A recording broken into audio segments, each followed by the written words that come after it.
Hello, you're watching Proactive. Here's a look at some of the stories we've been covering in the small cap space this past week. Sylvanas Therapeutics is advancing its PTSD drug program, with 3 promising candidates now moving into in vivo studies. CEO Anthony Tennyson says the approach targets multiple brain receptors to trigger prosocial responses and aid faster recovery.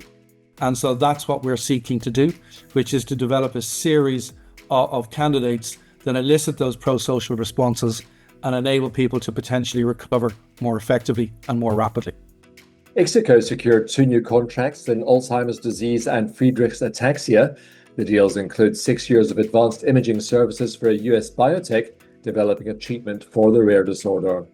What I do want to add, especially with this disease area, is that there are very little options for patients out there. We're talking about a disease area where I would say luckily there's only 1 in 50,000 people who are touched by it, but still for those people that do have that diagnosis, there's a dire need for a solution, and so it's great to be able to support such a program.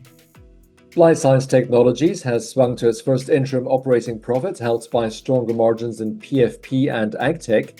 CEO Simon Deacon says a £58 million quoted pipeline could soon start converting faster into revenue.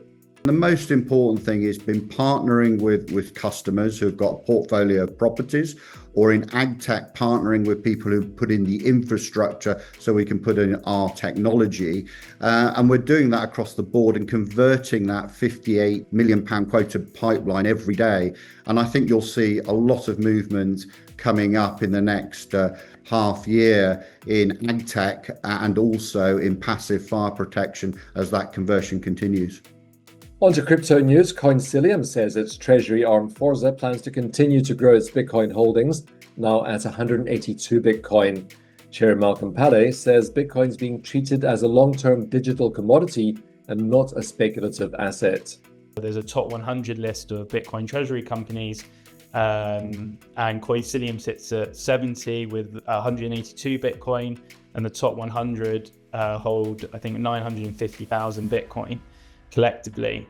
So it is a race, it's a digital gold rush. It's a race to acquire as much as you can, but in an accretive dilution methodology. Vault Capital has taken its Bitcoin holdings to 135 Bitcoin after raising £6 million. CEO Eric Benz says the aim is to build the largest, most disciplined Bitcoin treasury in the UK. Well, having spent years building strategies and raising capital in the digital asset space, I've learned 2 core truths. Discipline wins and execution matters. Bitcoin is moving steadily towards its role as a global borderless store of value, digital gold. The infrastructure around it is catching up very fast. Better custody, ETF products, and banking integrations are making institutional adoption not just possible, but inevitable. Satsuma Technology raised £164 million in an oversubscribed round, with much of it settled in Bitcoin. CEO Henry Elder says the company is pairing Bitcoin holdings with decentralized AI to scale operations and manage volatility. We have firmly established Satsuma as the institutional player in the London capital markets. And I think that is the most exciting capital market to be in today with a Bitcoin treasury policy. Follow us and subscribe on YouTube, our social channels, and on proactiveinvestors.co.uk.